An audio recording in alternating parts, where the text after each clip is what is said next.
পুরুষ ও প্রকৃতির ক্রিয়াভূমি যদি সাধনার মূল হয়, নারী সঙ্গে রেখে যদি সাধনা সম্ভব হয়, তাহলে মহাপ্রভু বিষ্ণুপ্রিয়াকে ত্যাগ করলেন কেন?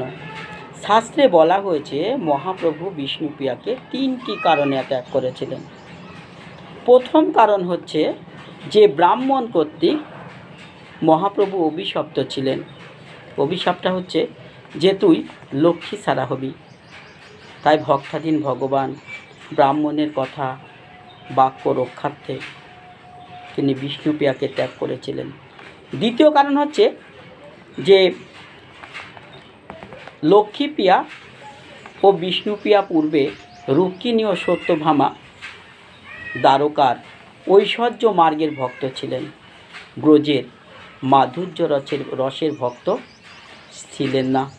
ঐশ্বর্য মার্গের সর্বজগৎ মিশ্রিত, ঐশ্বর্য শিথিল প্রেমে নহে মর্পিত। অতএব ত্যাগের এটাই কারণ। তৃতীয় কারণ কি ছিল জানেন? তৃতীয় কারণ ছিল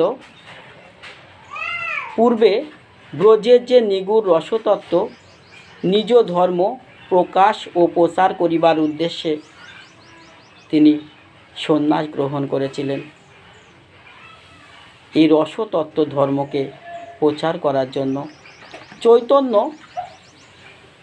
না মানিয়া সর্বজীব হইল নাশ, সেই কারণে আমি করিব সন্ন্যাস। আমাকে না মানার ফলে জগৎজীব উচ্ছন্নে যাচ্ছে। এই জগৎজীবকে রক্ষা করার অভিলাষ নিয়ে আমি এসেছি, এদেরকে মুক্ত করার সংকল্প আমি করেছি। তাই আমাকে যদি না মানে তাহলে এরা নাশ হয়ে যাবে, সেই কারণে আমি সন্ন্যাস গ্রহণ করলাম। সন্ন্যাস বুদ্ধে মোরে করিবে ভকতি, তাহাতে সকল জীব পাইবে মুক্তি। আমি যদি সন্ন্যাস নেই তাহলে সন্ন্যাসী ভেবে তারা আমাকে ভক্তি করবে, আর তাতেই তাদের মুক্তি হবে।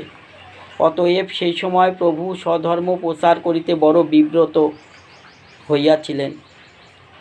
বেদউক্ত ব্রহ্ম সন্ন্যাসী ও বড় বড় তর্কবিদ পণ্ডিতদের সঙ্গে তীব্রতর বাক যুদ্ধ তাকে করিতে হয়েছিল প্রকৃতিকে সঙ্গে রাখার জন্য। তিনি নিজে ব্রহ্ম সন্ন্যাস ত্যাগ করে বিষ্ণু সন্ন্যাস গ্রহণ করেছিলেন।